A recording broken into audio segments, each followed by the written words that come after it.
411장 내 마음속에 주님이 내 안에 함께 하시던 증거가 우리 심령이 임하는 평안으로 우리는 또 느낄 수 있습니다. 주님이 계신 곳마다 늘 평안이 함께 있습니다.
아멘. 우리 함께 신앙 고백 드리겠습니다. 전능하사 천지를 만드신 하나님 아버지를 내가 믿사오며 그 외아들 우리 주 예수 그리스도를 믿사오니 이는 성령으로 잉태하사 동정녀 마리아에게 낳으시고 본디오 필라도에게 고난을 받으사 십자가에 못 박혀 죽으시고 장사한 지 사흘 만에 죽은 자 가운데서 다시 살아나시며 하늘에 오르사 전능하신 하나님 우편에 앉아 계시다가 저리로서 산 자와 죽은 자를 심판하러 오시리라. 성령을 믿사오며 거룩한 공회와 성도가 서로 교통하는 것과 죄를 사하여 주시는 것과 몸이 다시 사는 것과 영원히 사는 것을 믿사옵나이다. 아멘. 아멘. 266장 찬송입니다.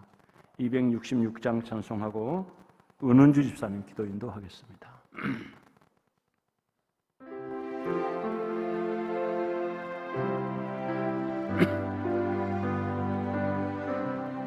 주의 피로 이 중생을 정기권할 거라. 그 원하는 그 신능력 다 찬송할지라. 찬송하세 주의 보혈 그 셈의 지기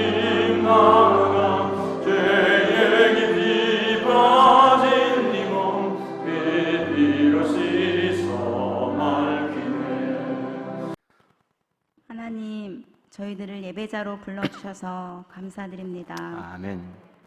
아무 쓸모없고 죽은 물고기와 같이 힘이 없는 저희를 예수님 십자가로 살리시고 주여. 하나님의 사랑을 확증하여 주셨음을 감사드립니다. 아멘. 이로써 하나님의 자녀가 된 저희에게 아버지의 진심을 알아 주여. 오직 여호와 하나님만을 섬기겠다는 확정된 마음으로 순종하게 하소서. 아멘. 하나님을 향한 진심이 저희의 자녀들에게로 흘러 주여. 하나님 앞에 순종하는 다음 세대로 세워지게 하소서. 아멘. 성전을 향하여 나아오는 발걸음이 교회로 가까워지는 길에서부터 하나님을 사모하는 마음과 성령의 임재하심을 느끼게 하여 주시옵소서. 아멘. 예배에 집중하며 삶이 평정되게 하여 주시고 아멘. 임마누엘 하나님, 여호와 이레의 하나님, 에베네셀의 하나님을 만나는 복된 삶이 되게 하여 주시옵소서. 아멘. 오늘 저희 한빛교회에 전 부산지검장 양분함 집사님을 간증의 주인공으로 보내주셔서 감사드립니다. 아멘. 평안한 마음 주셔서 하나님의 이끄심의 세세한 은혜를 빠짐없이 다 전하고 주여. 은혜의 시간이 되게 하시며 아멘. 듣는 성도들의 마음에 큰 울림과 변화되는 신실한 믿음의 삶으로 이어지게 하여 주옵소서. 아멘. 우리 주 예수 그리스도의 이름으로 기도드렸습니다. 아멘. 아멘. 아멘. 아멘. 감사합니다. 주님 감사합니다. 주님 감사합니다.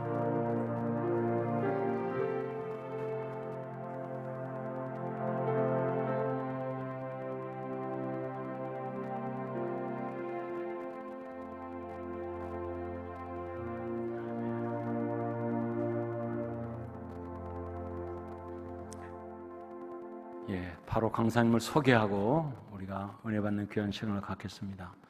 제가 소개하는 것보다도 우리 박상태 목사님이 나오셔서 친절하게 소개해 주시는 것이 좋겠습니다. 제가 소개할 수 있는 것은 전 부산고검장님, 현재 변호사님으로 열심히 활동하고 있는 신실한 집사님입니다. 여기까지인데 오늘 오전 예배를 통해서 강고 말씀을 드렸듯이 목사님께 말씀드렸듯이 우리 양분함 지금 현 변호사님은 고향은 그 전라남도 담양군 월산면에서 태어나셨고 담양 공고를 거쳐서 전남에서 제일 유명한 전남 법과대학을 졸업하고 그리고 학사 장교를 다녀오셔서 사법고시 31회든가요?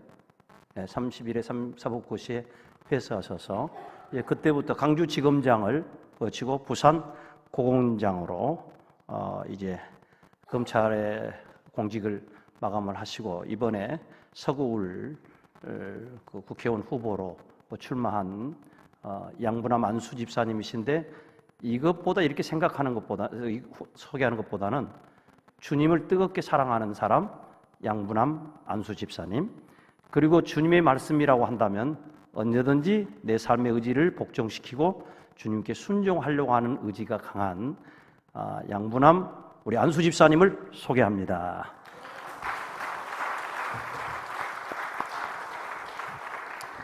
한 가지 이제 준비해나가니 더 소개하자면 그 월산면에 태어나서 그 교회에서 어린 시절 쭉 보내다가 2016년까지 일관되게 시골 교회를 쭉 출석했던 아마 이제 그 다음에 광주로 옮기신 것은 순전히 권사님 때문 같아.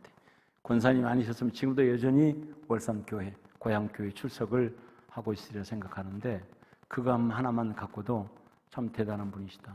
그런 줄 알았더니만 평생의 이발관을 한 번 옮겼대요.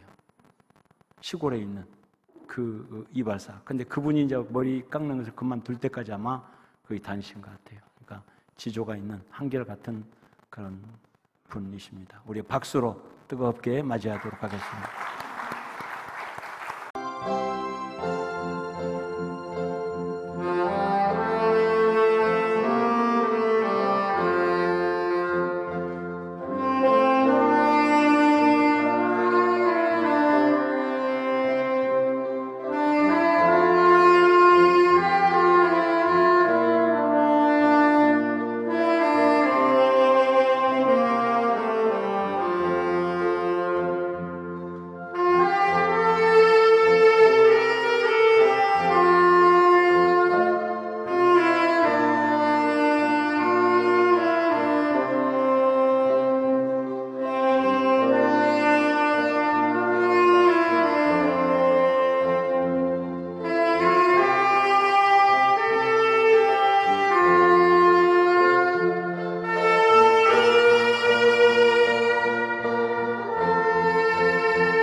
정말로 부끄럽게 짝이 없는 제가 오늘 신앙 간증을 하게 됐습니다.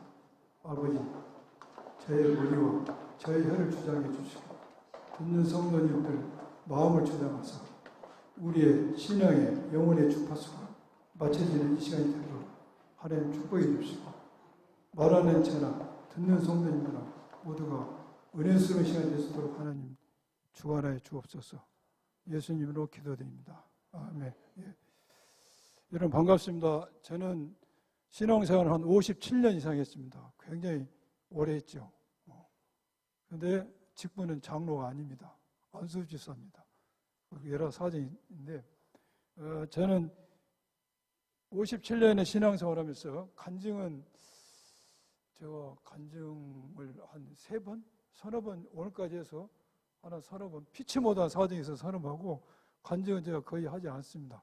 제가 간증을 하지 않는 게 제 신앙의 원칙에서 하지 않는데 오늘 박상태 목사님 지난번에 박상태 목사님 뵈서 한번 하고 또 박상태 우리 문 목사님 소개해서 제가 오늘 이 자리에 서게 됐습니다. 참으로 제가 부끄럽고 떨린 마음으로 이 자리에 섰습니다. 여러분들 저와 함께 신앙인이 신앙의 여정에서 수없는 어려움이 많이 닥쳐옵니다. 하나님을 믿는다고 해서 모든 게 해피한 게 아니고 인간이 겪게 할 모든 고통은 신앙인이나 비신앙이나 차별을 두지 않고 찾아온 것 같습니다. 그때 우리 신앙인들은 어떠한 죄수로 이런 어려움에 직면해야 되고 그 어려움을 어떻게 극복해야 되는지 또한 그 어려움을 통해서 우리가 신앙에 대해서 뭘 느껴야 되는지 이를 제가 한번 여러분과 같이 생각하고 싶습니다.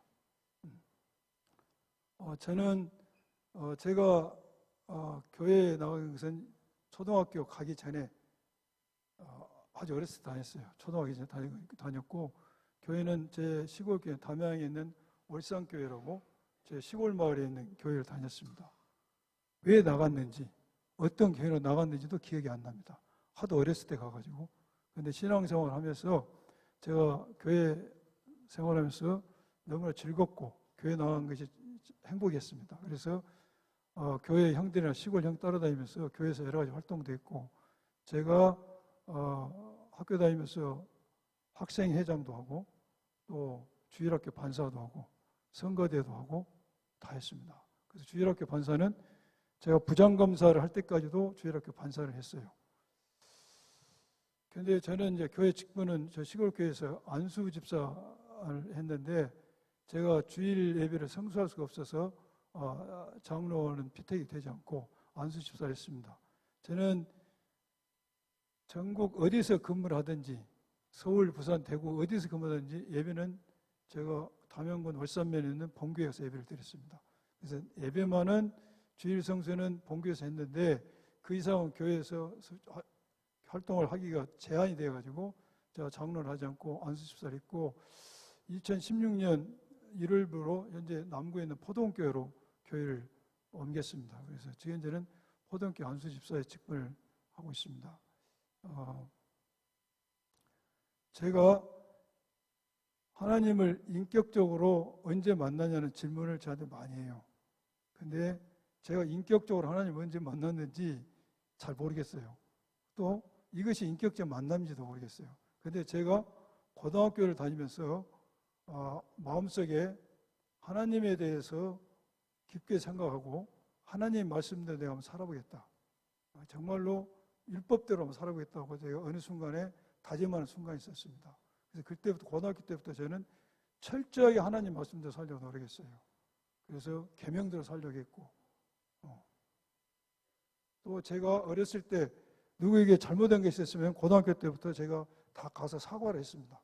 그야말로 율법대로 살기 위해서 제가 노력했고 그러나 율법대로 살려했던 나의 생활이 군대에 가서까지 이어졌는데 저는 군에서 이제 탱크 부대에서 근무했습니다. 명호부대 탱크 부대에서 근무했는데 모든 탱크 부대에서는 탱크 부대원들은 탱크 안에 사람이 4명이 타는 탱크가 있고 5명이 타는 탱크가 있는데 우리는 출생일은 다르도 제사날은 같다는 게 우리 탱크 부대의 신조입니다. 탱크가 까봐지면은 다 죽습니다. 그래서 전차는 훈련을 나갈 때 전차 앞에다 고사를 지내요. 탱크를 깨끗이 목욕을 시켜가지고 그 앞에다가 돼지 물고 고사를 지냅니다. 근데 저는 소대장 때도 종교 우리 기독교 교리에 반하기 때문에 제가 소대장 때도 그 절을 하지 않았습니다. 난 하나님께 사고가 나지 않고 기도하겠다. 내가 철저하게 그렇게 했고 어느 조상집에 가서도 제가 절대로 그 문상을 하도 절을 지금도 하지 않지만은 하지 않았습니다. 율법대로 제가 살려고 굉장히 노력했고 제가 고등학교 때 그런 생각을 가지게 된 배경은 저는 담양중학교를 졸업했는데 가장 형편이 어려워서 담양공업고등학교를 가게 됐어요. 그래서 제가 제 인생에 있어서 우리 세계 역사를 보면은 중세가 가장 우리 암흑시대를 하는데 저는 인생에서 고등학교 때가 굉장히 암흑시대였습니다. 제가 광주를 진학을 하지 못했고 나보다 공부를 못하는 학생들도 다 광주를 지나갔는데 나는 담양공업고등을 다니면서 굉장히 내가 마음속에 상처를 많이 입고 그때 이 사춘기 때 어려움을 제가 신앙으로 극복했던 것 같아요. 그래서 어느 날 이런 토론이 있습니다. 내 친구들이 야 부남아 하나님 있니? 내한테 물어봤어요. 그 하나님 있냐고 물으면 애들 중에 나하고 교회를 다니는 아이들도 있고 안 다니는 애도 있어요. 제가 나름대로 하나님의 존재에 대해서 나름대로 논리적으로 설명을 했습니다. 근데 제가 논리적으로 하나님을 어떻게 입증할 수가 있으며 하나님의 존재를 내가 입증한다고 설명이 되겠습니까? 근데 내가 만약에 이런 말을 했어요. 나는 하나님이 계시지 않는다 할지라도 나는 믿어야 되겠다. 내가 그 말을 했어요. 왜? 나는 너무 힘들다 사는 게. 고등학교 때 제가 그 이야기를 했습니다. 나는 너무 힘들기 때문에 하나님을 믿지 않으면 내가 죽을 것 같다. 난 하나님 믿어야 되겠다. 내가 이 말을 했는데 제가 두고도 이 말을 생각하면 예수님께서 베드로에게 내가 누구냐? 라고 내가 누구냐? 나를 누구라 하더냐라고 질문했을 때 베드로가 하나님은 살아계신 하나님의 아들이요 하나님으로 대답했던 것처럼 나도 그때 성령님께서 나를 인도해서 그런 답변하지 않나는 생각이 듭니다. 저는 담양에서 고등학교 졸업하고 제가 부산 고등검사장까지 했습니다. 그러면 검찰에 들어와서 총장 다음 재수까지 했기 때문에 많은 사람들의 생각에는 매우 저 사람의 삶에 행복하고 좋은 일이 많았을 때 생각이 듭니다. 그렇지 않습니다. 저는 무수한 인생의 롤러코스터를 탔습니다. 정말 형언할 수 없을 만큼 수없는 롤러코스터를 탔어요. 그래서 정말로 삶의 줄을 어쩌면 출세의 줄을 놓아버릴 순간까지도 수없이 경험하면 그때 되면은 하나님께서 나를 다시 일으켜서 세워줍니다. 그래서 뭔가 내가 살만하다. 뭔가 좀 마음이 안정돼도 하나님이 나를 또 너가웃되게 두드려 팹니다. 코피가 줄줄 흐르게. 그래서 다시금 내가 생의 줄까지 놓아볼 포기를 할 때 되면 하나님 나를 다시 일으켜 세운 이날 수없는 내가 롤러코스터를 타면서 여기까지 왔는데 그 과정을 제가 여러분들에게 간략히 그 과정을 제가 좀 설명을 드리면서 제가 어떻게 극복했는가를 여러분께 말씀을 드립니다. 이 시간이 언제까지입니까? 그래요? 네. 지난번 일신교회 갔는데 20분 줬다가 15분 줬다가 해서 제가 말을 잘 못해가지고 제가 이제 고등학교 다닐 때 저는 일반 대학을 갈 생각을 한 번도 안 했습니다. 공부 다니면서 무슨 일반 대학을 가겠습니까? 일반 대학에 무슨 과가 있는지조차도 몰랐어요. 저는 원래 체격이 좋았어요. 지금 키가 적어서 옛날에 제가 땅땅이 생겼어요. 제가 고등학교 1학년 때 체중이 65kg가 나왔습니다. 시골에서 나락을 재서 내가 역기처럼 들었다 놓을 정도로 침이 좋았어요. 그래서 제가 육군사관학교를 가려고 생각을 해서 돈이 없으니까 박정희 살아 시절에 제가 그래서 79년도에 육군사관학교 시험을 봤습니다. 담양 공고 다닐 때 육군사관학교 제가 원서를 쓰던 게 선생님이 저를 오라더니 머리를 탁 때려서 뭐라는 거야. 부남아 정신 차려라. 예비고사는 하나 더 맞춰라 임마. 어떻게 익사를 시험 본다냐. 원서를 안 써줘요. 그래서 내가 황금동 병무청에 가서 원서를 가져다 썼어요. 써서 내가 붙었어.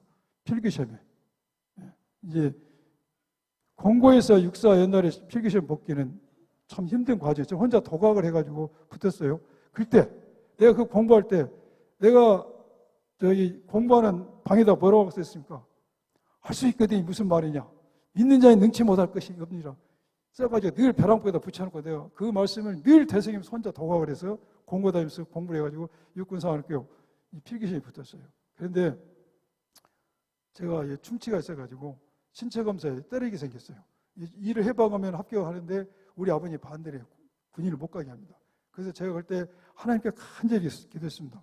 하나님 내가 태어나서 하나님께 열심히 기도해서 첫 번째 하나님이 나의 기도를 정말로 들어주지 않고 어렸을 때 가장 큰 충격을 준 사건이에요. 하나님께 제가 뭐라고 기도했겠습니까? 육군사관학교 필기시험을 합격하고 나서면은 신체검사와 체력검정이 있습니다. 그러면 신체검사를 먼저 하는 조는 나중에 체력검정을 하고, 체력검정을 먼저 하면 신체검사를 해요. 제가 소박하게 하나님께 기도해서, 하나님, 내가 신체검사에 걸리지 말고 체력검정 조에 먼저 걸려달라고 하나님께 기도를 했습니다. 엄청 기도해서 하나님께. 근데 하나님 나를 신체검사에 먼저 걸리게 했어요. 난 떨어져 버렸어요. 역사를. 그래서 그때 내가 그렇게 3년간 하나님께 기도를 했고, 역사를 가게 해도 하나님께 기도를 했는데, 하나님은 차라리 필기시험도 떨어뜨리지, 그건 붙어지고, 내가 그렇게 기도해서 신체검사와 체력검정에서 신체검사에 먼저 걸리지 말고 체력검정에 걸려있는데 이것 때문에 하나님께 너무 실망했어요. 내가 하나님께 그때 너무 고등학교 3학년이었는데, 하나님이 계신다냐? 내가 이렇게 새벽 기도에 가서 기도하고 매일 하나님께 기도하고 교회 봉사하고 그랬는데 내가 기도를 들어주지 않고 떨어뜨리다니 너무 좌절했어요. 그래서 제가 그 좌절을 이것도 하나님 다른 뜻이 있겠구나 하고, 내가 어린 나이에 다시 새벽 기도 나가면서 육군사관학교 시험 떨어지고 와서 내가 새벽 기도 다녔습니다. 하나님께 하나님 다시 뜻이 있겠구나. 그 과정에 제가 전남대 이제 법대를 입학했어요. 근데 제가 전대 법대를 갈 때도 고시 공부를 하러 간 게 아니라 요즘은 7급 시험을 보려고 갔습니다. 왜? 전남대 법대 나와서 사법고시 합격이 힘들고 우리 집안에서 그럴 형편이 안 돼가지고 저는 7급 공무원을 보려고 이제 전남대 법대를 입학을 했어요. 그래서 제가 이번에 5.18 일어나가지고 저희 대학 생활을 못했죠. 제가 과외지도를 했습니다. 중흥동에서 과외지도를 했는데 전두환 대통령이 나와서 과외 금지를 내니까 과외받던 학생들이 제 돈 다 떼먹고 돈 안 주고 가버려요. 그래서 제가 과외도 할 수도 없어서 제가 담양에서 통학을 했는데 굉장히 이제 어렵게 통학을 합니다. 집안 없는 형편에 저희 형도 대학을 다니고 저도 다니다 보니까 제가 담양 집에서 자전거를 하나 타고 담양 읍내까지 옵니다. 담양 읍내에서 문화동 시외버스까지 버스를 타고 가면 버스가 150원이었어요. 80년대에. 왕복 300원. 저는 시내버스가 없으니까 걸어서 전남대까지 걸어서 다녔습니다. 그러면서도 늘 제가 하나님께 너무 하나님 어렵습니다. 이 상황을 뛰쳐나갈 수 있는 돌출구를 나에게 주십사라고 하나님께 늘 기도했습니다. 제가 그러게 하면서도 이제 늘 교회 가서 교회 청년 활동하고 생활하면서 그러다가 어느 날 갑자기 제 마음에 드는 게 안 된다. 너는 이런 상태로 대학을 다녀서는 죽도 밥도 안 된다는 내 영감이 떠올랐어요. 너 이렇게 다니면 이 인생이 죽도 밥도 안 된다. 그래서 제가 그런 영감을 받고 하나님께 기도한 결과 내가 아르토시 장기복무를 했다 생각이 들었어요.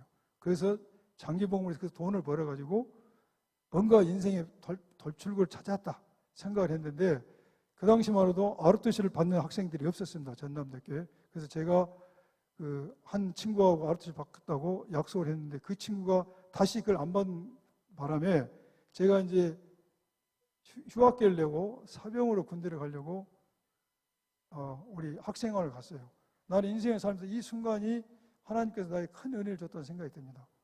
제가 너무나 힘들어서 학교를 포기하고 이제 사병으로 군대에 갔다 와서 뭔가 인생을 도모하려고 휴학계를 내고 갔는데 학생을 딱 샀는데 무슨 포스터가 하나 붙어있어요. 포스터가 딱 봤는데 거기에 말하면 단기 사관 후보생 학사장교를 보지만 요강이 붙어있어요. 그 요강에 대학을 졸업하고 장교시험을 붙어서 가면은 병역도 필요하고 돈도 벌 수 있다. 내가 그걸 보는 순간에 하나님께서 나를 위해서 이런 제도를 만들었구나. 하나님이 나를 위한 제도구나 생각해서 제가 그때 굉장히 하나님께 감사 기도를 했고 제가 남은 대학 2학년을 마치고 저는 학사장교로 군대를 갔습니다. 그래서 거기서 이제 군대에서 제가 돈을 모았어요. 늘 하나님께 기도하면서 나는 제대해가지고 뭔가 다시 인생을 새로 설계해야 되기 때문에 제가 학사장교에 가서 돈을 모아서 군대 생활을 했는데 하나님께서는 저에게 정말로 내가 감당하기 힘든 또 시련을 군대에서 줬습니다. 제가 군에서 소대장을 하고 명호부대에서 근무했는데 작전장교라고 중대장을 했습니다. 전역 45일이 남았습니다.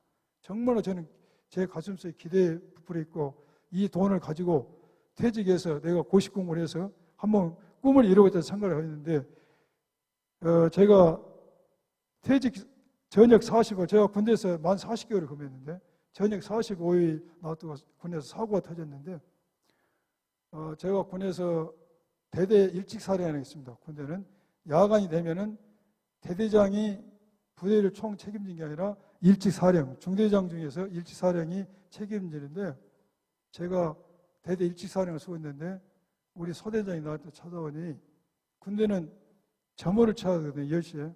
그런데 우리 소대장이 오더니 사병 한 명이 없어졌다는 겁니다. 우리 중대에서. 다른 중대에서 사고가 터져도 내가 책임을 져야 되는데 우리 중대에서 사람이 하나 없어졌다는 겁니다. 그래서 저는 그걸 대수롭지 않게 생각하고 제가 소대장한테 가 기다리라 하고 한 30분에 내가 우리 중대 막사를 딱 들어갔어요. 그런데 중대에서 발을 딱 딛는 순간 이런 스크린이 내 눈앞에 스크린이 쫙 내려옵니다. 환상. 저는 환상을 그때 처음 봤습니다. 환상이 내 눈앞에 쫙 내렸는데 없어졌던 사병이 부대는 막사가 있으면 부대 막사가 있으면 늘 뒤에가 화장실 막사가 있습니다. 화장실 막사 들보에 목을 매 있는 환상이 딱 보인 겁니다. 저는 태어나서 환상을 그때 처음이자 마지막으로 봤습니다. 제가 부대 막사에 발을 딱 들인 순간 스크린처럼 쫙 내렸는데 그 사병이 목을 딱 뺀 겁니다. 우린 전방에서 그때가 여름인데도 전부 권총에서 식탁을 놓고 있었어요. 근데 내 몸이 사시나무 뒤에 촤르르 된 거야. 소름이 쫙 돋는 거야. 그래서 제가 소대장 불렀어요. 영의 세계가 보인 거예요. 영의 세계. 이 보인 대로 말이 나온 겁니다. 야, 자살이야. 내가 말을 안 해야 되는데 보인 대로 자살이야. 한 게. 소대장이 깜짝 놀랐어요. 자살이다. 자살인데 화장실 막사 가봐라. 보는 대로 이야기를 한 겁니다. 스크린이 쫙 없어집니다. 없어지니까 그 다음에 내 이성에 의해서 부대에서 지휘관들 교육할 때 사병이 도망을 가려면은 울타리에서 망을 봅니다. 이선이라고 그래요. 이선. 두 번째 울타리. 그것을 수색을 해야 됩니다. 그래서 내가 정신이 돌아오니까 소대장한테 그리고 이선 울타리를 봐라 이야기했습니다. 스크린을 보고 목매르다가 줄었다. 화장실 막사를 가라. 스크린이 없어지니까 제가 이선 울타리를 수색을 했습니다. 근데 제 말을 듣고 소대장이 시키니까 사병이 가서 봤겠죠. 다른 사병이.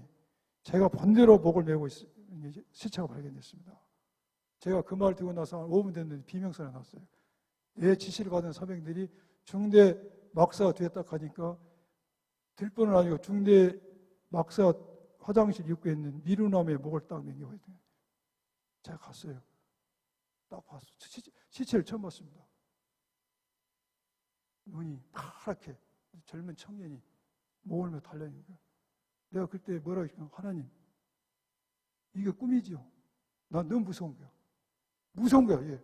하나님 이게 꿈이죠. 꿈이 아니야. 현실이야. 내가 그 후에 여러 가지 절차를 거쳐서 이 사병은 장례를 치렀습니다. 장례를 치렀는데 제가 그 사병의 시체를 데리고 병원에 갔습니다. 병원에 갔는데 살려보겠다는 생각으로 달려갔는데 죽었어요. 죽었는데 조금 있으니까 몸 부대가 난리가 나가지고 대대장도 하고 우리 인사계도 왔어요. 내 인사계는 소년병 출신입니다. 18세 군대로 왔던 백전 노장이에요. 월남전 참전 형사인데 대대장 인사계 와서 하는 이야기가 중대장님 빨리 부대로 들어가서 유서를 찾아서 소각을 시켜야 됩니다. 유서를 찾아서 소각을 시키지 않으면 무슨 일이 발생할지 모릅니다. 그럴 거 아닙니까? 죽을 때 뭔 말 썼는지 모르니까. 근데 제가 그때 이야기를 했습니다. 아니다. 나는 한점 부르게 있게 부대를 지휘했는데 내가 모르는 실수한 게 있다면 내가 처벌 받겠다. 내가 그 이야기 했어요. 아니 이거 할 짓이 아니다. 이 사람이 나는 한점 부르게 근무했다. 그러나 내가 모르는 과오가 있어서 이 사람이 죽었다면 나는 그 책임을 지겠다고 이야기했습니다. 이게 신앙이 하는 자세였고 내가 하나님 앞에 이게 부끄럽지 않는 태도라는 생각에 내가 그 말을 했어요. 그리고 나는 시체를 거기 두고 우리 부대에 왔습니다. 부대에 왔는데 이미 사단과 여단을 헌병되어 와서 내 소지품을 중대장 소지품을 전부 압수해가지고 압수했어요. 압수해 가지고 있고 뭐 고칠 수도 없어. 그리고 유서를 찾아가지고 찢어진 유서를 붙이고 있더라고요.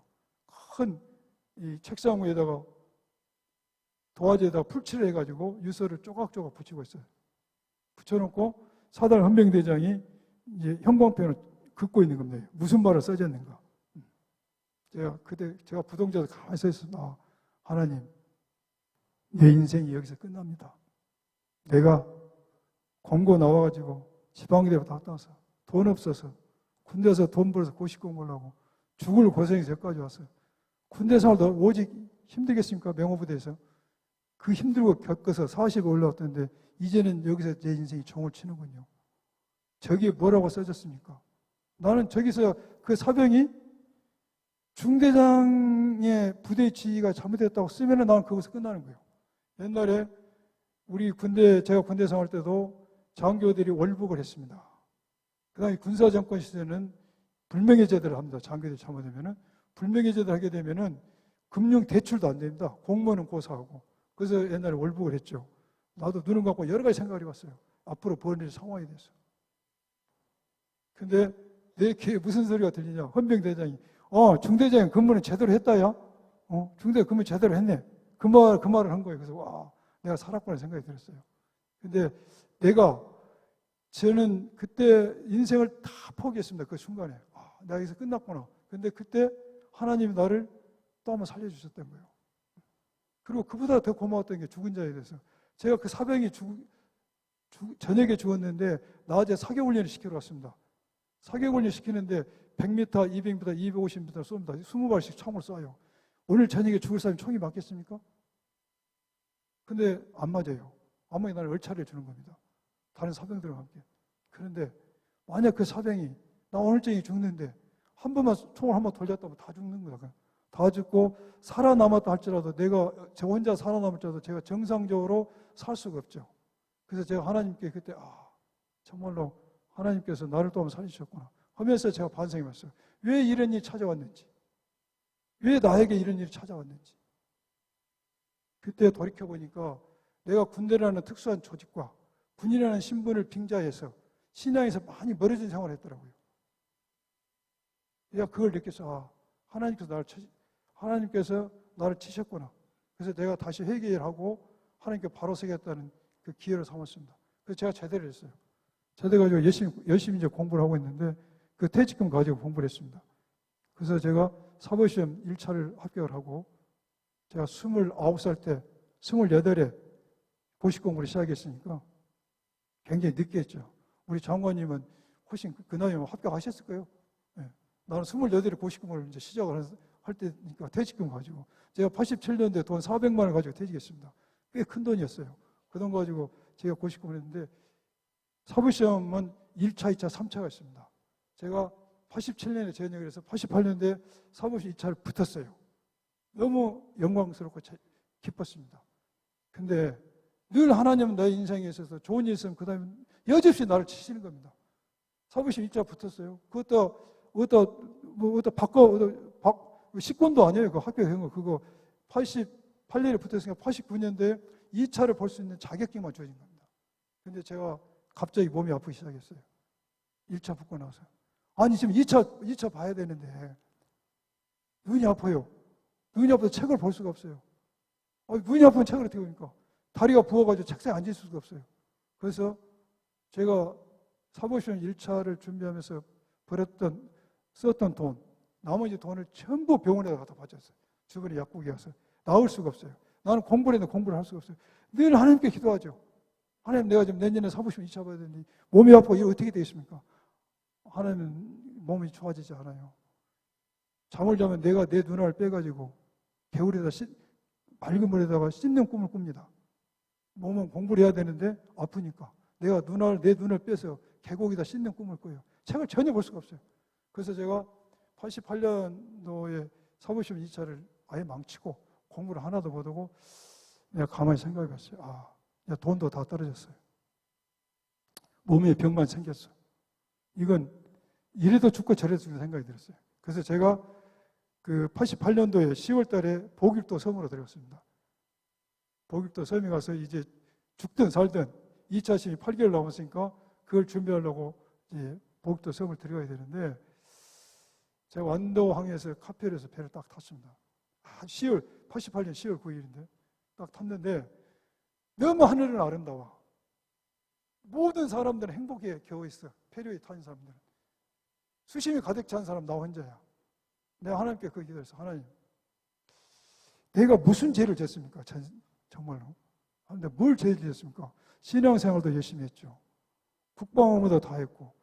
그러게 내가 다른 사람한테 신세 지키지 않기 위해서 내가 젊음을 담보로 이렇게 돈을 벌어가지고 공부하려고 했는데 고작 1차 합격하고 나에게 병들어서 나 어떻게 합니까? 내가 하나님께 수없이 기도를 했습니다. 살려달라고. 나 여기서 쓰러지면은 나는 오고 갈 때도 없고 쓸 데가 없다고 하나님께 매달렸어요. 그래서 내가 많이 울었죠. 배를 타고 가면서. 그래서 제가 이제 독일도 섬에 들어가서 산속에 있는 옛단 집에서 공부를 합니다. 하는데 8개월이 남았어요, 시험이. 근데 어차피 뭐 이거 떨어져도 아파도 죽은 인생, 떨어져도 죽은 인생. 이거 어차피 이제 공부한다 하는데 제가 앉아있을 수가 없어요, 몸이. 앉아있으면 다리가 붓기 때문에 책상 서랍을 빼내고 거기다 내 다리를 꽂고 공부를 할 수밖에 없습니다. 이렇게 앉으니까 다리를 이렇게 쭉 뻗어서 서랍에다 다리를 넣어야 돼요. 얼마나 고통스러워, 그 과정이. 그렇게 공부를 하면서 제가 힘들 때는 이런 기도를 했습니다. 하나님, 오늘 밤에 내 영혼을 데려가시면 안 되겠습니까? 이 기도가 나오더라고요. 너무 힘드니까. 몸은 아프고. 나는 뭐 이게 이 돈 떨어지면 누가 나를 보태줄 사람도 없고. 그때 제가 늘 하나님께서 하나님, 나를 합격을 시켜주든지 아니면은 내 영혼을 가져가시라고. 너무 힘드니까. 나는 오고 갈 데도 없다고. 나를 반겨줄 사람도 없고. 집도 곤란하고. 돈도 떨어졌고. 그때 내 나이는 29살이에요. 그걸 30이 다 먹었는데. 그 험난한 과정에서 내가 그렇게 기도를 하면서 내가 사부심을 하게 했어요. 얼마나 기뻤겠습니까? 제가 모교에서 난리가 났습니다. 제가 시험 붙어가지고.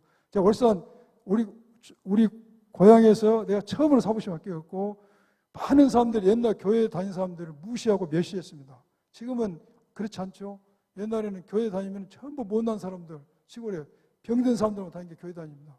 그런데 거기에서 사법고시를 학교에 있으니까 얼마나 교인들이 영광이겠습니까? 그렇죠. 큰 제가 영광을 받습니다. 내가 사법시험을 합격하고 나서 하나님께 감사 기도에 감사 헌금하면서 제가 이 문구를 썼습니다. 하나님, 시험에 들지 말게 하옵소서. 제가 그렇게 봉투를 냈어요. 시험에 합격했는데 시험에 들게 말게 하옵소서. 앞에 말한 시험은 이게 본 거예요. 시험은 템프테이션. 내가 고시 붙었는데 유혹에 빠지지 않게 해달라고 내가 하나님께 감사 기도를 했습니다. 시험에 들지 말게 하옵소서. 좀 재밌는 표현이죠. 그래서 나는 너무 기뻤습니다. 기뻤는데 몸이 좋아지질 않아요. 몸이 좋아지질 않아. 그래서 내가 많이 고민을 했죠. 아, 이게 몸이 왜 이러지? 다리가 계속 부어있는 상태고 안 좋아요. 그래서 제가 병원을 찾더니 병원 의사가 연수를 쉬어라고 합니다. 당신 이대로 가면 안 되니까 1년 쉬어라. 내가 하루라도 빨리 1년도 빨리 공부해서 합격하려고 그렇게 노력했는데 연수를 중간에 쉬어야 되는 상황이 된 겁니다. 그래서 제가 연수를 쉬고 강남 성모병원에 내가 수술을 받으려고 병원에 약속을 하고 우리 집에 내려왔어요. 우리 어머님이 한테 말씀을 드리고 내가 이제 어머님께 오늘 내가 어머님하고 나오고 이제 오늘 어머님한테 제가 오늘 병원에 가서 수술하고 내려면 어머님을 모시고 있겠습니다 했어요. 우리 어머님이 야, 하루만 더 있다고 말 않겠냐? 하루만? 아, 내가 수술 받고 내려오면은 될 것인데 어머니 왜 그러십니까? 어머니 하루만 더 있다. 근데 내가 뿌리치고 나는 서울을 올라왔고 우리 어머님은 내한테 그 말을 하고 이제 그 남루한 옷을 입으시고 시골에서 논을 매야 되니까 새참을 메고 나가시는 뒷모습. 이게 우리 어머니의 나의 마지막 모습이었습니다. 그때가. 네? 마지막 모습이었어요. 그러니까 나는 우리 어머니 돌아가실 줄 몰랐죠. 그리고 하고 제가 서울을 갔죠. 서울 강남 터미널에 딱 도착했는데 저는 또 환청을 처음 들었습니다. 그때. 군대 있을 때 환상을 처음 받고 환청을 들었어요. 내리자마자 목소리가 든 겁니다. 야, 전화해. 어디선가 목소리 들려. 전화해. 어머니한테 전화해. 오늘 어머니 목소리 안 들으면 마지막이다. 강력한 내한테 목소리 들린 겁니다. 네. 그래서 제가 공중전화 받아서 어머니한테 전화하고 서 있는데 옛날에 그 애가 1990년, 90년 겁니다. 줄을 쫙 서 있는 거예요. 전화할 수가 없어. 사람들이 많이 기다리니까. 그래서 제가 전화를 포기하고 제가 병원에 입원했을 때 제 수발이를 제 케어를 할 친구를 데리고 같이 그 누나가 산다는 면목동 아파트를 또 들어갑니다. 아파트 가면 입구에 전화기 있죠. 전화기 딱 보면 역사 또렷이 들립니다. 전화에. 마지막이다. 오늘 통화 안 하면 어머니하고 통화 못 한다. 내가 거기서 공중전화에서 어머니 통화했어요. 마지막 목소리였습니다. 우리 어머니 마지막 목소리였습니다. 그게. 그래서 그날 우리 어머님이 그날 돌아가셨어요. 돌아가셨는데 제가 그 친구 누나 집에 갔는데 친구 누나 집이 제삿 날이야. 그러니까 내가 잘 수가 없어. 그래서 연선을 퇴사를 했는데 내가 사범 연선으로 다시 가서 거기서 잠을 자고 있는데 새벽 3시에 전화가 왔어요. 우리 누나한테서 어머님이 쓰러졌다. 아, 돌아가셨구나. 직감전이어야 되겠어. 그리고 제가 그래서 여기서 내가 뭘 해야 될 것인가. 내가 교회로 달려갔습니다. 새벽에. 서초동 삼풍백까지 있는데. 근데 교회가 다 문을 잠가져 있어요. 왜? 우리 어머님을 살려달라고 기도하고 싶었어요. 근데 교회가 문이 닫아 기도할 수가 없어요. 나한테는 어마어마한 충격이죠, 지금.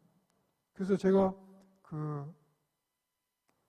기도를 못하고 택시를 잡아타고 이제 광주로 왔습니다. 광주 왔는데 너무나 슬펐어요. 그 상황이. 아, 하나님은 나에게 연선을 못 다니게 하고 또 평생 나를 위해서 고생했던 어머님을 내가 보지도 못하게 돌아가시게 하는구나. 와서 장례를 치렀죠. 하나님이 계시는 건가? 과연? 나에게 왜 이렇게 시련이 많지? 너무나 고통을 받은 순간이었습니다.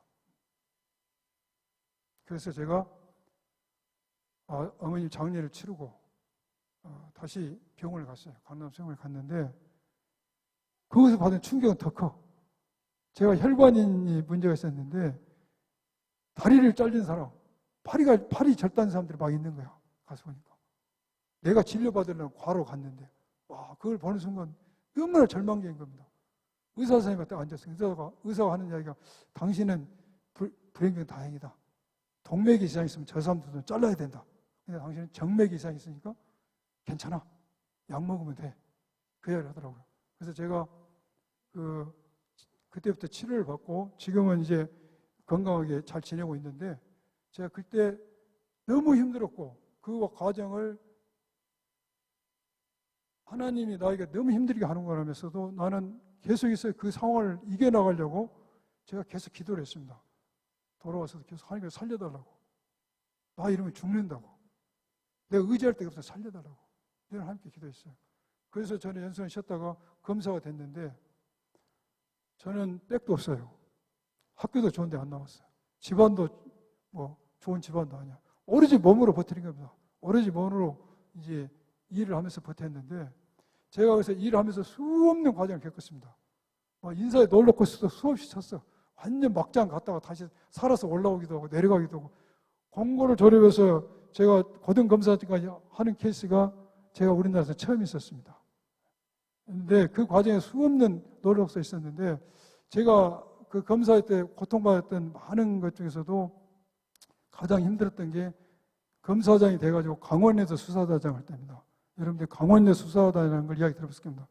강원도에 가면 강원내라는 큰 카지노가 있는데 그 카지노에 많은 사람들이 불법으로 힘 있는 사람이 불법 취업을 시켰어요. 요것에 대해서 이제 수사를 하게 됐는데 그때 춘천지검에서 수사를 했는데 이 수사 결과에 대해서 많은 사람들이 승복을 하지 못하고 시민들이 다시 문제를 제기함으로써 정부에서는 수사단을 만들었고 거기서 제가 수사단장으로 갔습니다. 수사단장으로 가서 수사하는 과정에서 여러 가지 어려움이 있었는데 가장 어려움이 있었던 것은 그 실세했던 모 국회의원을 제가 구속하겠다. 현직 검사장들을 기소하겠다는 의견을 냈다가 총장하고 제가 의견 대립이 됐어요. 검찰총장하고. 그래서 총장하고 둘이 박치가 돼가지고 제가 항명 검사로 이제 낙인이 찍혔고 9시 뉴스에 수없이 요즘 항명 박대령이 나온 것처럼 항명 검사장 양분함으로 제가 뉴스에 떴습니다. 지금 국민의힘으로부터 제가 고발도 수없이 당했습니다. 이 국민의힘 전신 한나라당도 고발당하고 메이저 언론에서는 매일 양분함이를 죽일 놈 살릴 놈 죽이는 판이었습니다. 근데 그때 너무 힘들었어요. 제가 대상포진이 걸려버리고 불면증이 걸리고 나는 검사장이 돼서까지도 이렇게 고통을 받는구나. 검사장이 되면 다 사람들 결제하고 편있는데 나는 어떤 운명을 갖고 태어났기에 검사장이 돼서까지 이런 고통을 받는구나 생각을 했지만 그 현실을 부정할 수 없었습니다. 그런데 너무 힘들어가지고 이제는 총장이 죽든 양분함이 죽든 둘 중에 하나 죽어야 될 상황이 된 거예요. 검찰총장이 옷을 벗든 양분함이 옷을 벗든 둘 중에 하나 죽어야 될 극한 상황에 갔어요. 근데 너무 고통스럽죠. 내가 하나님께 기도했습니다. 하나님, 나는 한 점에 사심 없이 일했습니다. 내가 밝히는 게 맞습니다, 하나님. 근데 우리나라가 과연 법치주의입니까? 검사장이 이렇게 항명 검사를 벌이고 진실이 왜곡된 사회가 바른 사회입니까? 내가 하나님께 계속 기도하면서 이 상황을 피할 수 있는 길을 주십시오 내가 그랬어요. 이 상황을 어떻게 피하겠습니까? 둘 중에 하나 죽어야 됩니다. 총장이 죽든 내가 죽든 언론이 그렇게 몰고 간 겁니다.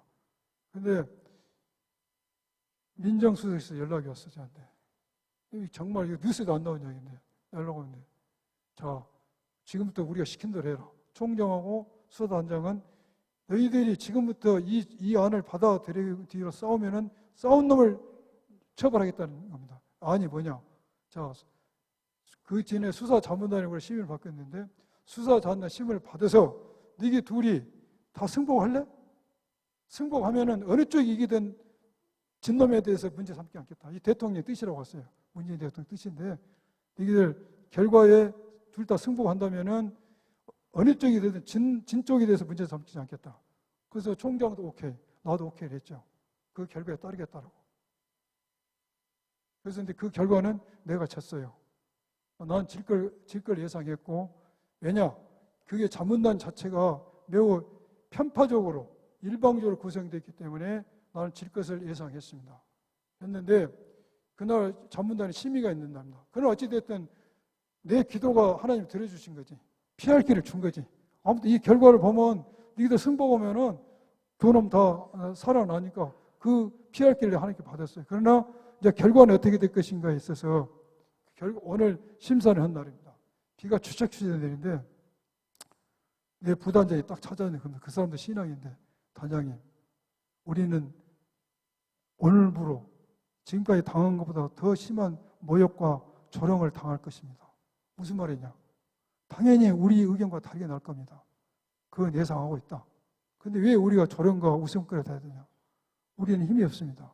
우리는 수사단이라는 임시 조직 40명 인원밖에 없고 총장은 거대한 검찰 조직을 가지고 있습니다. 우리는 웃음과 조롱거리가 될 것이고 또 국민의힘 한나라당이 메이저 신문과에서 우리를 공격하고 있습니다. 그 말을 들으니까 참 기가 막히더라고요. 근데 제가 그때 순간적으로 머리에 스쳐간 게 그 생각이 들었어요.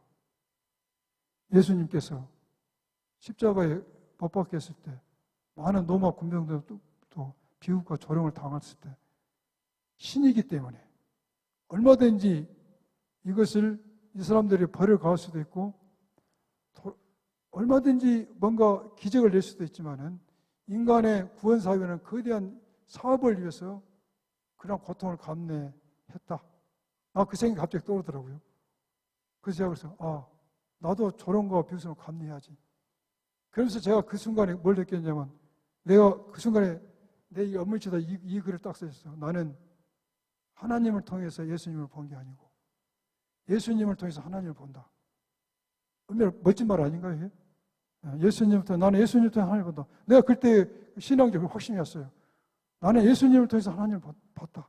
그걸 내가 썼어요. 그래서 나는 그때 이제 인사에 물 먹고 저 의정부 검사장으로 쫓겨갔죠. 쫓겨 그 뒤로 부산 고등검사장을 하고 퇴직을 했는데 여기까지 고통은 아무것도 아니었습니다. 나는 퇴직하면서 내 인생이 이제는 해피하고 변호사하면서 잘 살게 생각했어요. 그런데 여기까지 한 고통은 정말은 조족지혜라 조족지혜. 나에게 이런 시련이 당할 줄 몰랐어요. 저는 변호사를 하다가 이재명 경기지사를 만났어요. 도지사 때 만나서 이재명 경기지사하고 저하고 쭉 이야기를 나눴어요. 무엇에 둘이 공감했냐? 자, 우리 사회에 주리도 없고 비주리 없는 세상을 만들어보자. 그 양보다 비주리잖아. 나보다 더 비주리야, 거기는. 나는 거기다 대면 굉장히 부자야. 이재명 대표 되면. 그 양반도 살아온 삶의 궤적이 저하고 약간 비슷해요. 마이너로. 그래서 우리는 이 땅에 주리도 없고 비주리 없는 세상을 만들어보자는 게 의견이 일치했습니다. 그래서 제가 그때부터 이재명 지사를 법률적으로 도왔어요. 그래서 이분이 대선 후보가 됐고, 대선 후보가 돼서 2년 전 12월 달에 윤석열한테 비해서 지지율이 땅으로 곤두박질 쳐지니까 이재명 대표가 저한테 당으로 들어오라고 합니다. 중앙당으로. 중앙당 들어와서 법률 단장을 맡아더라고요. 근데 제가 이재명 대표를 이렇게 보이지 않는 곳에서 타이틀을 가지고 도우면은 이재명 대표가 대통령이 되지 않더라도 나는 피해를 입지 않지 않습니까? 모르니까. 또 나도 검찰 출신이니까 윤석열 대통령이면 자료도 하나 얻을 수가 있고 꼭 묻고 안 묻었어요. 근데 이제 민주당에 들어와서 법률 단장이 돼버리면은 이건 돌아갈 수 없는 강을 건너는 겁니다. 만약 이재명 대표가 대통령이 되지 않게 되면은 나는 엄청난 불이익을 감수할 수밖에 없어요. 왜? 검찰 출신이 대통령이 나와갖고 내가 그 사람을 너무 잘 알고 같이 근무되니 나는 그 사람과 정반대 길을 간다? 그건 나에게 뭔가 좋지는 않을까 생각했지만은 내가 쾌히 승낙을 하고 이재명 대선 후보 민주당 법률 단장이 됐습니다. 여러분들이 법률 특보는 전국에 수백 명이 있습니다. 법률 단장 딱 한 명 있습니다. 대선 후보에. 이 자리는 그 대선 후보가 대선에 승리하면 법무부 장관 할 수 있는 자리입니다. 나는 그런 것을 할 걸 이미 어느 정도 됐어야 돼 그 자리에 갔어요. 가서 제가 했던 것은 윤석열 본인 배우자 장모이나 모든 비리를 거의 내 손으로 캐냈습니다. 변호사 20명을 데리고. 그래서 사안이 확실하지 않는 것은 국회의원한테 줍니다.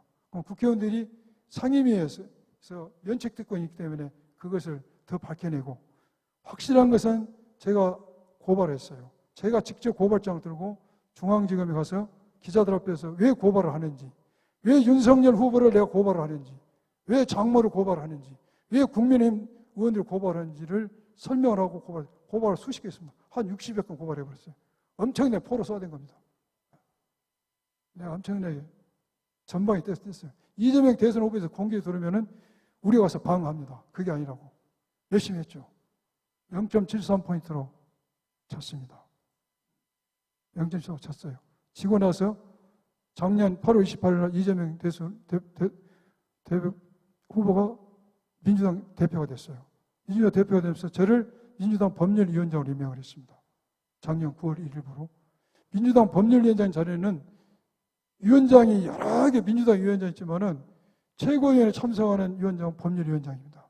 나는 민주당 최고위원회 계속 참석하는 위원장이 됐는데 그게 중요한 것이 아니라 작년 9월부터 나는 또 전투를 다시 시작했어요.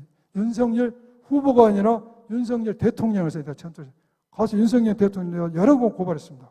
직접 윤석열 대통령을 내가 직접 중앙지검에서 고발하고 고발 취지를 설명하고 또 용산에 가서 1인 시위를 하고 대통령 정치 잘못한다.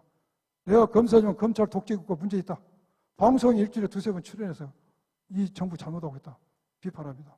또 이재명 대표 수사는 정적주기 수사다. 내가 처음에 갔을 때 사법 리스크라는 용어를 써. 리스크 쓰지 말자. 사법 리스크에서 뭐가 있는 것 같지 않냐. 이건 정적주기이다. 정적주기 용어를 쓰고 방송에 수없이 때립니다. 그랬더니 올 것이 왔어요. 올 것이. 제가 타겟이 된 겁니다. 정권에서. 제가 타겟이 돼가지고 저를 향해서 거대하게 수사가 들어오는데 제가 변호사였던 사건을 탈탈 털어가지고 문제가 있는 없는지 들어서 제가 정상적으로 변론했던 사건을 괴상한 이론과 법리를 주장해서 변호사법 위반해서 나를 수사를 해야 됐습니다. 해가지고 압수수색을 하고 저를 구속하겠다고 영장을 3번을 신청했어요. 잡아듣겠다고 나를. 내가 이 상황에 직면하면서 너무 힘들었어요. 어려서 가난과 싸우고 검사 시절에 불의와 싸우고 이게 했던 거 아무것도 아니야. 이제는 이게 되니까 순간적으로 죽고 싶은 생각이 든 거예요. 죽고 싶은 생각. 수치와 분노와 억울함 때문에 죽고 싶은 생각이 듭니다. 그리고 의지할 곳이 없어요. 제가 고등검사까지 했는데 내 후배 검사장들 찾아가서 사건 맡아달라면은 공짜가 아닌데 아무도 안 맡아. 공짜가 아닌데도 안 맡아. 부담스럽다고. 왜? 반정부 인사놈 변론했다 벼락은 맞지 않은 거예요. 성경에 나온 것처럼 의지할 것이 아무것도 없다는 게 절감이 되는 겁니다. 그때 제가 살 길이 뭔가 여기서 도와줄 수는 없고 기도를 하게 됩니다. 기도. 제가 기도를 하는데 이 일이 금년 1월 달부터 벌어졌어요. 벌어졌는데 제가 신앙생활 하면서 이 일이 벌어지기 전까지 했던 기도보다도 이 일이 벌어지는 했던 기도 시간이 훨씬 많았습니다. 56년간 기도했던 것보다도 더 많았어요. 저는 고등학교 때부터 하나님의 존재를 논리적으로 입증하는 게 제 꿈이었습니다. 신의 존재를 논리적으로 입증해보자. 왜 입증 못하는 거? 옛날 중세 철학이 스콜라 철학이죠. 스콜라 철학이 신의 존재를 논리적으로 할 수 있는 게 입증하다는 게 있지 않습니까? 나도 그래서 신의 존재를 입증하는 게 꿈이었습니다. 그리고 저는 기독교 신자지만은 논어, 명자, 중용, 대학, 사서, 삼경을 원전을 한자로 몇 번을 써본 사람입니다. 내가 해보고. 불경도 수없이 읽어봤습니다, 제가. 성경도 제가 영어로도 읽어보고, 일어도 읽어보고, 주석서도 해보고, 나는 공부를 많이 했어요. 왜 그랬겠습니까? 교만해서. 결국 교만이야, 교만. 하나님의 존재를 어떻게 이성적으로 입증하겠습니까? 택도 한다는 소리지. 제가 제 신앙이 요 일이 벌어지기 전까지는 늘 이성적으로 신앙을 접근하는 겁니다. 이성적으로. 머리로 신앙을 이해하고 머리로 신앙을 해결하려는 그 바탕에서 모든 신앙생활이 이루어졌어요. 근데 이걸 당한 뒤로부터는 제가 내 신앙이 이성적인 신앙을 가지고는 이 쓰나미를 제가 견뎌낼 수가 없었어요. 그래서 제가 고등학교 다닐 때는 기도원에 가서 통성기도를 많이 했습니다. 고등학교 때 힘드니까, 공고 다니면서 힘드니까 통성기도 많이 했어요. 근데 대학교 오고 이제 검사도 하니까 약간 살만 나니까 통성기도 안 해. 그리고 교회 가서 통성기도 하면 하나님 귀 먹었나? 마을 그냥 하도 다 알아들 것인데 그런 생각이 들고 하나님께 기도 한 번 했지 뭘 두 번, 세 번 하냐? 한 번 하면 하나님 다 알아들 것인데 이런 생각이 지배적이 있어요. 근데 제가 내 이성으로 인간을 해결할 수 있는 쓰나미가 닥치니까 안 그러더라고요. 내가 이 뒤에 제색산을 그때부터 저녁마다 다니는데 나도 모르게 주여가 외쳐집니다. 주여가 크게 외쳐져. 그리고 한 번 했던 기도를 수없이 반복해요. 우리가 자식들이 아버지한테 뭐 해달라고 해서 아버지 자전거 하나 사주시오. 하나 사주시오. 이제 허지면 손 놓고 있지 않지 않습니까? 사줄 때까지 기도하잖아요. 마찬가지예요. 나도 간절하고 예절하니까 계속 하나님께 했던 기도를 반복하는 겁니다. 내 스스로 반복하고 하나님께 이게 통성 기도가 되고 제가 그때부터 찬송가를 부르게 되고 그 누구도 어떤 사람도 만나기도 싫어요. 그리고 처음에는 너무 힘들어서 기도하기도 싫었어요. 기도도 안 나와. 너무 힘드니까 위로받고 싶지도 않아. 기도도 안 나와. 기도하기도 싫어. 그러나 이 상황에서 내가 할 수 있는 게 뭐냐? 기도밖에 없다는 겁니다. 그래서 우리 집사람 저하고 처음에 둘이 부여하고 벌벌벌 떨면서 30년 수사만 했던 내가 수사를 당한다. 상상도 못할 일이 벌어진 겁니다. 그래서 우리 집사람은 그때부터 치과만 끝나면 매일 저를 위해서 중보기도하는 기도팀에 가서 기도하고 그때부터 하루도 빼지 않고 새벽 4시에 일어나서 새벽 기도를 갑니다. 많은 사람들이 내가 국회의원 되라고 그 기도한 줄 아는데 그게 아니라 이 어려움을 해결하기 위해서 우리 부부가 그 기도했어요. 제가. 그래서 너무나 힘든 과정을 제가 쭉 겪어서 지금은 이게 영장도 죄가 되지 않나 해서 다 기각이 되고 이 힘든 과정을 제가 거의 다 통과를 했습니다. 그러면서 제가 느끼면서 나의 신앙은 이성에서 영성으로 변했다. 이 시련을 하나님이 나에게 준 것은 네가 머리 좋다고 네 머리가 논리적이다고 불경 공부하고 너나 사화사생이 공부하고 영혼의 존재에 대해서 환생에 대해서 공부하고 내가 공부 많이 한 사람입니다. 그런 거에 대해서 네가 어떻게 신의 존재를 논리적으로 입증한다고 껍죽껍대고 말이야. 그러한 이성적으로 신앙에 접근했던 나의 생각을 송두리째 이 사건은 나를 바꿨어요. 그래서 저는 지금 이성적으로 신앙을 접근하지 않습니다. 하나님을 있는 그대로 통째로 하나님의 성경의 말씀도 나는 늘 은유적 이것을 하나님의 말씀에 대해서 어떻게 해서든지 나는 직설적으로 해석을 안 하겠습니다. 이것은 은유적 말씀이다. 비유적 말씀으로 해석했는데 지금은 그런 생각이 많이 없어졌어요. 내 신앙이 하나님을 있는 그대로 받아야 된다. 통째로 받아야 된다. 제가 헐몬 수양관에서도 기도도 많이 했습니다. 그때 어려울 때 여름에 가서. 여러분들 헐몬 수양관 기도해 본 적 있습니까? 내가 가서 기도했는데 한참 기도하다 보니까 옆에 사람들 막 기도를 하더라고요. 그래서 내가 미쳤다서 하나님 내 짐도 큰데 저분들은 뭐 때문에 여기 왔었는지 모르는데 저 사람들 기도도 좀 들어주십시오. 거기 가면은요 그 기도가 나와요. 그분들 기도인데 보면은 나도 내 코도 석자부 아니었지만은 그분들이 애절한 기도한 것을 보면은 그 기도가 나와요. 얼마나 힘들게 기도하고 무슨 사연이 있길래 저렇게 애 간장이 끓여지게 기도를 하는가 싶어요. 그래서 저는 이제 이번에 이 일을 통해서 저는 신앙이 이성에서 영성으로 변하는 사건이었다. 또 이걸 왜 주님 손잡고 일어서세요는 찬송가 보면은 왜 내게 이런 시련 닥쳐왔는지 원망하지 마세요.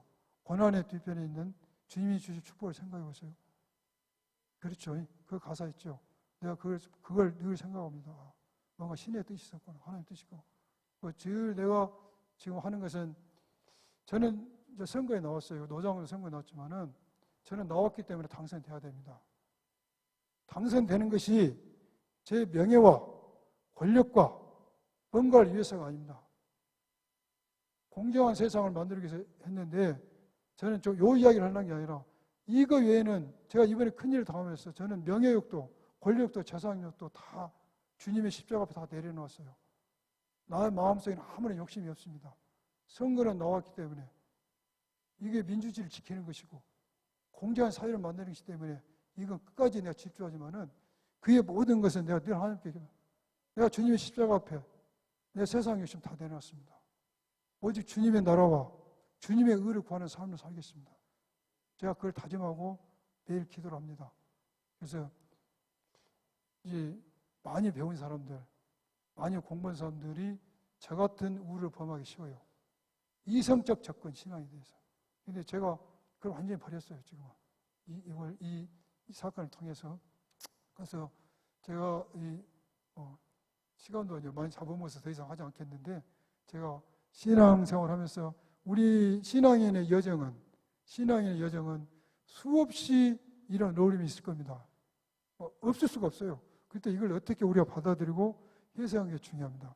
빌립보서 4장 6절인가 7절에 보면겠죠. 아무것도 염려하지 말고 모든 것을 간구와 기도로 구하라. 그러면은 모든 지각이 때는 하나님의 평강이 너희 마음과 생각을 지키시라 했습니다. 제가 목사님이 아니기 때문에 이 해석이 정확할지는 모르지만은 나는 이 말씀 속에서 우리 기독교 신앙인들이 어려움에 대처할 문제로 생긴다. 하나님께서 이 고통을 해결해 준다고 하지 않았습니다. 모든 것을 너 기도와 간구하면은 하나님께서 너의 마음과 생각을 지켜준다 했지. 네 고민, 네 문제, 돈 나오라 뚝딱, 금 나오라 뚝딱 해준 게 아니라 하나님께 간구하면은 모든 지각이 때는 하나님의 평강이 너희 마음과 생각을 지키시리라. 그래서 우리도 믿지 않는 사람과 똑같은 어려움을 처한다. 그걸 어떻게 대처하는가에 따라서 신앙이냐, 비전의 차이가 날 겁니다. 여러분, 저는 이제 마치고,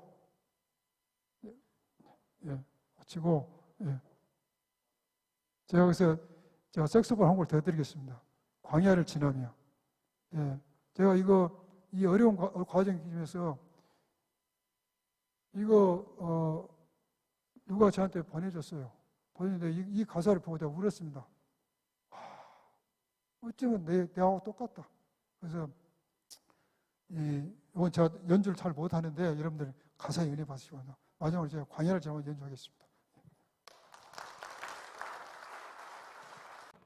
홍사라 권사님, 잠깐 앞으로 나와보십시오.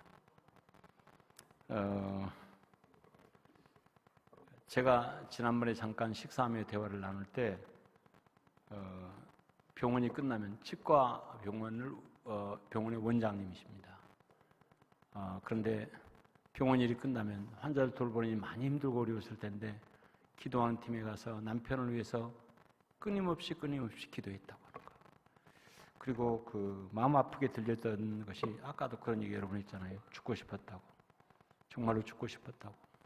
근데 우리 권사님이 그런 말씀을 하시더라고요. 여보, 죽지만 말라고. 그러면서 기도로 뒷바라지 한 그 모습을 제가 들었거든요.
감사합니다. 진짜로 힘들고 어려운 광해를 잘 지나셨습니다. 이 고난과 역경이 그때는 힘들지만 하나님이 우리를 겸손한 사람으로 또 자유케 되어지는 은혜를 우리에게 부어주셔서 새롭게 힘내게 하시더라고요. 우리 임정전 집사님 또 최영규 집사님이 의자 2개를 좀 앞으로 좀 오늘 노형욱 장관님 세례받고 사실은 지난 2개 다 이쪽으로 앞으로요. 지난번에 간증을 드리면서 2분 다 고위 공직을 지낸 분이거든요. 처음에는 힘들고 많이 어려웠겠지만 또 그 자리까지 올라가는 일에 쉽지 않은 어려움도 있었겠지만 그래도 상대적인 어려움이고 양분함 우리 집사님이 겪었던 어려움은 생존에 관한 고통과 아픔이었기 때문에 여러분이 감히 이해하기 쉽지 않을 고통과 아픔을 겪었으리라 생각합니다. 기도하게 되어졌고 기도할 수밖에 없었더라. 그러면서 그 모든 과정을 극복하고 힘을 얻게 되었습니다. 우리 인생에 어떤 예기치 못한 어려운 일이 있을 수 있습니다. 그때 우리 양분함 집사님이 믿음으로 승리한 것처럼 우리 노형욱 성도님도 그런 승리가 우리가 흔히들 말하기에 고위공직자들은 맷집이 약하다 그런 얘기를 듣는데 어떤 일이 있더라도 기도하는 가운데 승리해서 마지막 승자가 되어 하나님께 영광 돌릴 수 있도록 그렇게 되었으면 좋겠다 그런 마음이 마음속에 컸습니다. 오늘 저희 교회 와서 함께 귀한 간증해 주셨고 또 오늘 세례를 받는 귀한 날인데 목사님들이 몇 분 계시잖아요. 그래서 우리가 해드릴 수 있는 가장 아름답고 귀한 축복이 무엇일까? 축복 기도로 생각합니다. 제가 사전에 의논하거나 그렇게 하겠습니다 하지 않고 했는데 이 강단을 책임지는 담임 목사에게 하나님이 주신 또 영적인 권한이 아닌가 생각합니다. 그래서 2분을 이 강단에 모셔서 여기 모인 목사님들로 하여금 뜨겁게 축복 기도해 주시는 시간을 좀 가지려고 합니다. 하나님께 귀하고 아름답게 꼭 쓰임받을 수 있도록 이제는 우리나라가 진짜로 실력 있는 사람들이 나라와 민족을 위해서 책임있게 일하는 그런 선동과 어떤 그런 선전이 아닌 내실을 기해서 나라를 바르게 세워야 될 그런 때가 아닌가 생각합니다. 그게 여든 야든 그럴 수 있어야 된다고 생각합니다. 우리 국민들에게는 좋은 정치인들이 잘하면 박수 쳐주고 칭찬하고 잘못하면 꾸짖어주고 이런 것들이 자연스럽게 이루어져야 되는데 네 편 내 편으로 갈라져서 상대편이 아무리 잘해도 박수 쳐주지 않고 내 편이 아무리 잘못해도 잘못했다고 지적하지 않는 이 불행한 현실이 빨리 극복이 되어져야 되리 생각합니다. 그러려면 저런 분들이 하나님을 두려워하는 분들이 그 전에 서서 역할을 감당해 줘야 되지 않을까 생각을 합니다. 우리 목사님들 다 나오시길 바라고요. 이박형 목사님 또 박상태 목사님 앞으로 좀 나오십시오. 오셔서 하나님이 여러분에게 주신 축복권을 가지고 우리 이분들 끝까지 승리하시라고 축복하며 기도해 주고 싶은데 우리 양보남 시장님 잠깐 나오시죠. 우리 노형욱 성도님 나오시고요.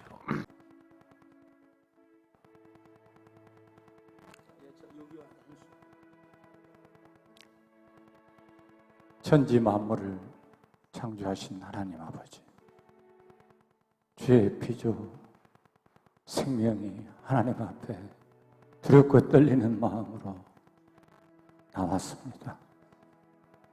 인생 여정 주님이 굽이굽이 살피셨고 생사의 가름길에도 생명의 하나님께서 함께 해주신 것을 저희들이 보았습니다.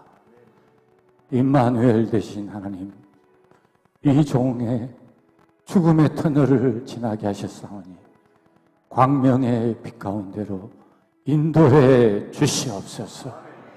이 사회의 불의와 참으로 억압과 소외된 것에 대해서 정의와 공법이 하수처럼 흐르는 하나님의 통치가 이루어지는 나라가 될 수 있도록 이 종에게 기름 부어 주시고 그 사명을 감당할 수 있도록 하나님께서 길을 열어 주시옵소서. 두려워 떠나지 말게 하시고 하나님과 동행하게 하시고 하나님이 역사하시는 그 일을 마음껏 외치고 이 세상을 향하여 하나님이 살아 역사하시는 것을 증언하는 증거자가 될 수 있도록 축복해 주시옵소서. 예수님 이름으로 기도하옵나이다.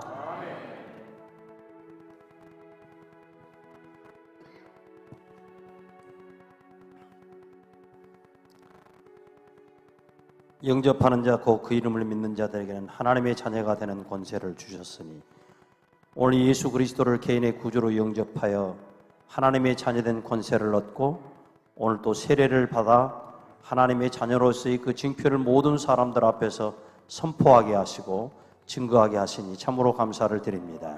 이제 하나님의 자녀로서 예수 그리스도 이름을 존귀하게 여기는 귀한 종이 되도록 축복해 주옵소서.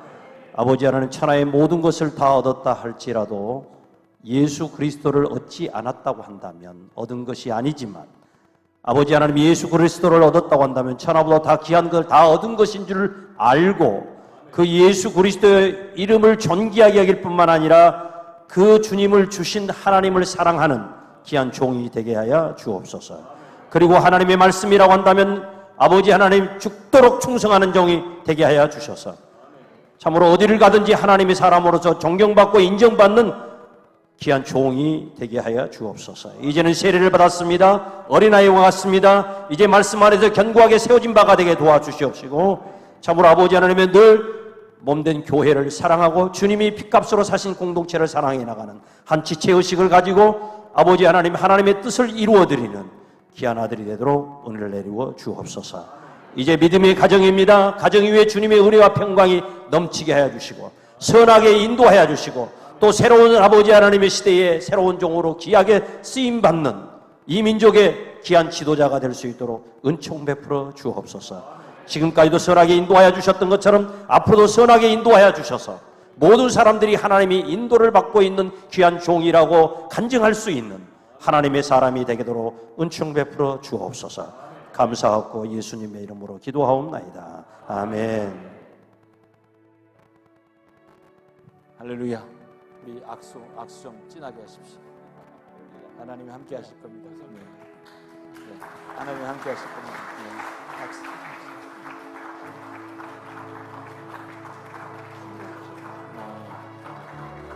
오늘을 절대로 잊어버리지 말고 기억하시길 바랍니다. 언젠가는 오늘의 이 시간을 꼭 기억하면서 그때 하나님이 주신 귀한 은혜가 너무 컸고 그때부터 우리의 모든 생각이 아름답게 출발하는 출발점이었습니다라고 그렇게 고백할 줄 믿습니다. 그래도 기도해 주는 든든한 아내가 있다고 하는 것이 얼마나 대단한지 몰라요.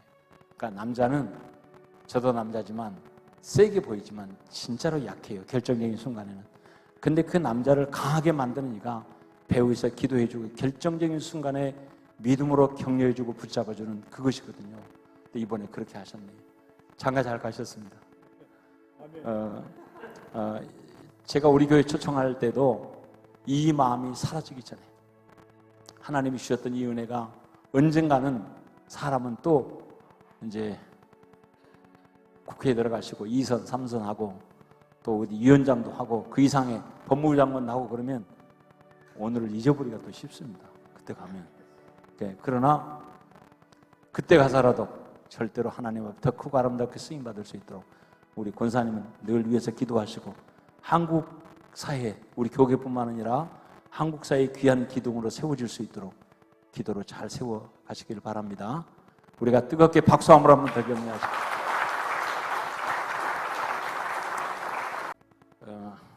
이제 두 분에게는 좀 생소할 수 있겠지만 기도하는 이들에게는 저 모습이 참으로 아름답고 귀하게 보이거든요.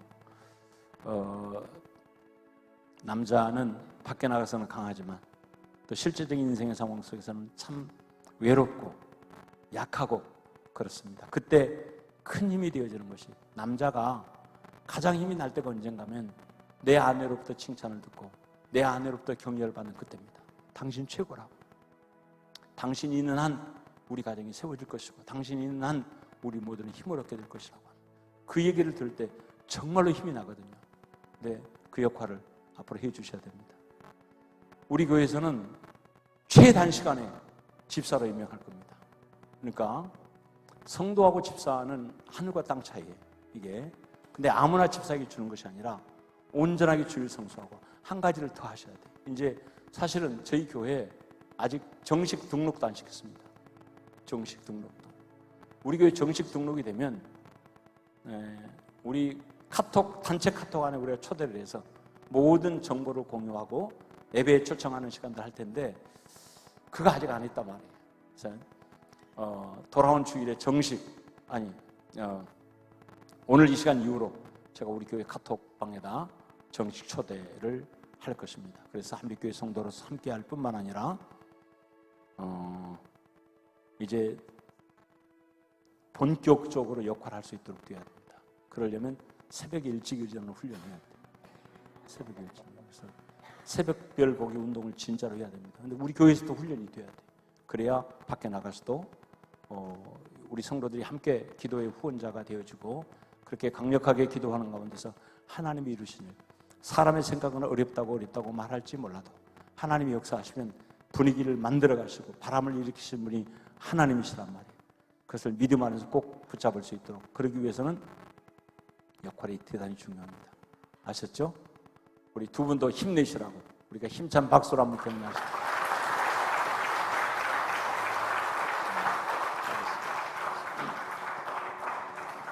우리 박상태 목사님 나오시는데 축도해 주시면 오늘 예배 모두 마치도록 하겠습니다. 그리고 우리 학생들 중에 제가 그렇게 얘기를 했거든요. 우리 양 변호사님이나 우리 이 노영욱 성도님은 우리 아이들에게 참 앞으로 비전을 열어줄 귀한 분들입니다. 그래서 우리 아이들에게 앞으로 이런 목적을 가지고 기도하면서 열심을 다하겠다고 그런 마음을 품고 있는 아이들은 이분들 오실 때 함께 사진 찍고 그리고 어떤 모델로 삼을 수 있도록 하겠다 그랬는데 내가 잊어버렸는데 우리 애녹이가 사진 찍게 해달라고 지금 나한테 사인을 보냈네요. 예배 마친 다음에 꼭 사진 한 장 같이 찍어주시길 바랍니다. 자, 기도하시죠. 지금은 우리 주 예수 그리스도의 은혜와 하나님의 극진하신 사랑하심과 성령님의 교통 역사 내주하심이 우리 한빛교회 성도들 가정 이후에 그리고 하고 있는 생업 이후에 오늘 두 분의 노영욱 전 장관님과 그리고 양분한 변호사님 앞으로 가는 그 길 이후에 지금부터 영원까지 함께 하시기를 간절히 축원하옵나이다. 아멘. 아멘.